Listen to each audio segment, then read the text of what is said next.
পয়লা বৈশাখ নববর্ষ উদযাপন করা হয় আমাদের দেশে। আজ 2-4 বছর ধরে শুরু হয়েছে পয়লা বৈশাখ উদযাপন করা।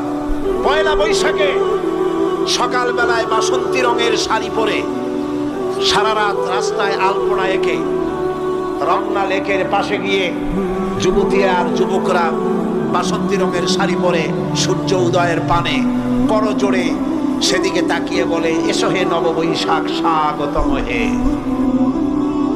বৈশাখ বলে, বাবাজিরা আমারে ডাকতেছো?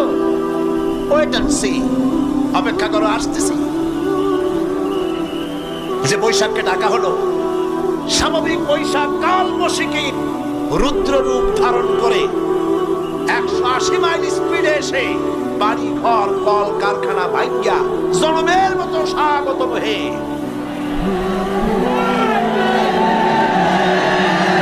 এরপর